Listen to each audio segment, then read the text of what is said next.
Space టూరిజంలో కొత్త అధ్యాయం మొదలైంది. రిచర్డ్ బ్రాన్సన్ 17 సంవత్సరాల కళ నెరవేరింది. ఈ కళలో ఒక తెలుగు తేజం కూడా భాగమైంది. ఒక తెలుగు అమ్మాయి స్పేస్ టూర్ చేసింది. ఇది తెలుగు జాతికే గర్వకారణం. మనందరికీ తెలుసు, ఇంతకుముందు వరకు స్పేస్ ఎక్స్ప్లోరేషన్ అంటే కేవలం నాసా, లేకపోతే ఇస్రో, జాక్సా ఇట్లా దేశాలకు చెందిన స్పేస్ ఏజెన్సీస్ మాత్రం ఇంట్రెస్ట్ చూపించాయి. కానీ ఇప్పుడు ప్రైవేట్ స్పేస్ ఏజెన్సీస్ కూడా వస్తున్నాయి.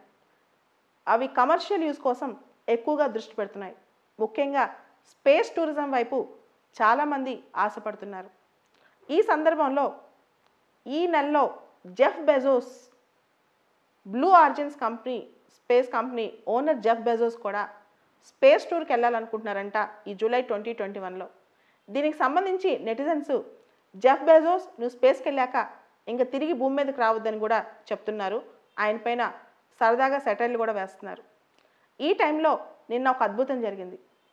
ఒక ప్రైవేట్ స్పేస్ సంస్థ వర్జిన్ గెలాక్టిక్ దాని చీఫ్ రిచర్డ్ బ్రాన్సన్ మొత్తం టోటల్గా ఆయనతో కలిపి 6 ఆస్ట్రోనాట్స్ అంటే 6 క్రూతో కలిపి వీళ్ళందరూ స్పేస్ ప్రయాణం చేసి వచ్చారు.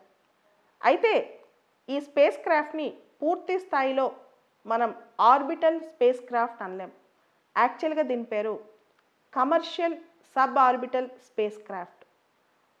Commercial sub orbital space craft అంటే ఏంటి, ఈ సబ్ ఆర్బిటల్ అంటే ఏంటి, ఇది మనకు తెలియాలి. ఎందుకంటే ముందు శాటిలైట్స్ మనం గమనిస్తుంటాం. శాటిలైట్స్ లాంచ్ చేస్తాం. లాంచ్ చేసిన తర్వాత అవి భూమి చుట్టూ ఆర్బిట్ అవుతూ ఉంటాయి. కక్షలో ప్రవేశపెడతాం. మనం ఏదైతే కక్షలో నిర్దేశిస్తామో అవి శాటిలైట్స్ అక్కడ తిరుగుతూ వాటి పని అవి చేస్తూ ఉంటాయి. అయితే భూమి వాతావరణం దాటి స్పేస్కి వెళ్ళాలి. ఈ భూ వాతావరణం స్పేస్కి మధ్య internationally accepted imaginary border line అవుతుంది. దాన్నే కర్మన్ లైన్ అంటాం. భూ వాతావరణం స్పేస్కి మధ్య ఒక ఇమాజినరీ అంటే ఒక ఊహాజనితమైన ఒక బార్డర్ లైన్ ఉంది. దాన్నే కర్మన్ లైన్ అంటాం. ఈ కర్మన్ లైన్కి సంబంధించి అంతర్జాతీయంగా అందరికీ ఏకాభిప్రాయం ఉంది. అయితే భూమి మీద నుంచి ఎన్ని కిలోమీటర్లు దాటాక స్పేస్ వస్తుందనే దాని మీద ఏకాభిప్రాయం లేదు. కానీ నాసా వాళ్ళ ప్రకారం భూమి నుంచి 80 కిలోమీటర్లు ప్రయాణం చేసిన తర్వాత కర్మన్ లైన్ వస్తుందని నాసా అంటోంది. దాంతో ఇప్పుడు వర్జిన్ గెలాక్టిక్ వాళ్ళ స్పేస్ క్రాఫ్ట్ విఎస్ఎస్ యూనిటీ 22 ఇది 88 కిలోమీటర్స్ వెళ్ళింది. 3-4 మినిట్స్ అక్కడ స్పేస్ని ఎక్స్పీరియన్స్ చేసి మళ్ళా భూమి మీదకి వచ్చేసింది అనమాట. అయితే ఇక్కడ 2-3 విశేషాలు చెప్పుకోవాలి.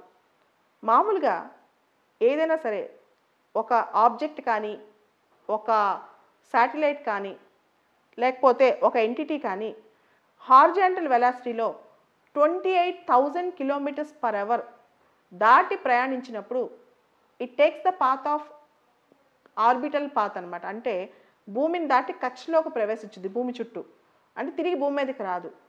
కానీ ఏదైనా ఒక ఆబ్జెక్ట్ 28,000 కిలోమీటర్స్ పర్ అవర్ కన్నా తక్కువ స్పీడ్లో హారిజాంటల్ వెలాసిటీలో పంపిస్తే అది తిరిగి భూమి మీదకి వస్తుంది.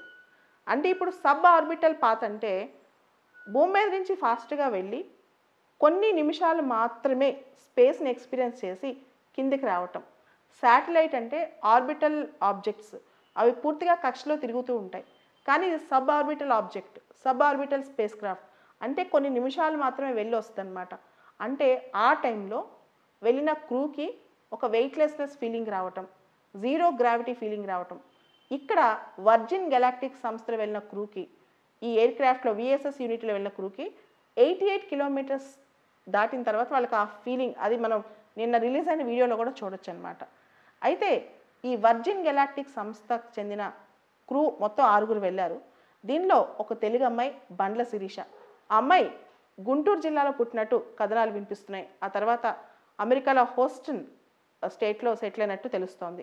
ఆవిడ ఈ మొత్తం ఇంజనీరింగ్లో ఉత్తీర్ణులై అమెరికాలో చదువుకుని అక్కడే ఈ సంస్థలో చేరిందంట. యాక్చువల్గా అమ్మాయి నాసాలో ఆస్ట్రోనాట్ కావాలని అమ్మాయి కలంట. కానీ అమ్మాయి ఐసైట్ పూర్తి స్థాయిలో సహకరించకపోవడంలో అమ్మాయిని నాసా తిరస్కరించినట్లు కూడా తెలుస్తోంది. ఇక్కడ ఇంకొక విషయానికి వస్తే వర్జిన్ గెలాక్టిక్ సంస్థకు చెందిన ఈ విఎస్ఎస్ యూనిటీ 22 ఈ స్పేస్ క్రాఫ్ట్ ఇనీషియల్గా దాన్ని పైకి తీసుకెళ్ళేటప్పుడు దాదాపు 15 కిలోమీటర్లు అంటే 15,000 మీటర్స్ వరకు కూడా ఒక జెట్ జంబో ఒక పెద్ద రకం జెట్ పవర్డ్ ఎయిర్ క్రాఫ్ట్ తీసుకెళ్ళిందంట. దాని పేరు వైట్ నైట్ 2. వైట్ నైట్ 2 అనే ఎయిర్ క్రాఫ్ట్ 15 కిలోమీటర్లు అంటే 15,000 మీటర్స్ వరకు తీసుకెళ్ళి అక్కడి నుంచి ఇది లాంచ్ అయింది, ఈ విఎస్ఎస్ యూనిటీ 22. సో దీనికి సంబంధించి వీళ్ళు ఈ విఎస్ఎస్ యూనిటీలో వెళ్ళిన వాళ్ళు 3-4 మినిట్స్ స్పేస్లో వెళ్ళి స్పేస్ ఎక్స్పీరియన్స్ చేసి కిందకు వచ్చారనమాట. సో ఇంకా బండ్ల శిరీష విషయానికి వస్తే భారతదేశం నుంచి పర్సన్స్ ఆఫ్ ఇండియన్ ఆరిజిన్లో చూస్తే ఆవిడ స్పేస్కి వెళ్ళిన వ్యక్తిలో 4వ వ్యక్తి. అమ్మాయిల్లో చూస్తే ఇండియాలో పుట్టిన అమ్మాయిలు చూస్తే 3వ వ్యక్తి. ఆడపిల్లల్లో చూస్తే ఇండియాకి సంబంధించిన అమ్మాయిలు ఎవరెవరు? కల్పనా చావ్లా, సునీతా విలియమ్స్ ఇండియాలో పుట్టలేదు, but she's also persons of Indian origin. And ఈవిడ బండ్ల శిరీష. తెలుగు అమ్మాయిల్లో చూస్తే కనుక ఈవిడే ఫస్ట్ అనమాట.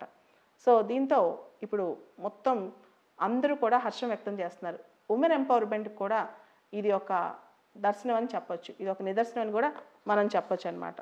కమింగ్ బ్యాక్, ఈ మొత్తం ఈ విషయంలో మనకు తెలిసింది ఏంటంటే భవిష్యత్తులో స్పేస్ టూరిజం మీద ఇంట్రెస్ట్ పెరిగిపోతుంది, కమర్షియల్ స్పేస్ ఎక్స్ప్లోరేషన్ కూడా చాలా ఇంట్రెస్ట్ పెరిగిపోతుందని.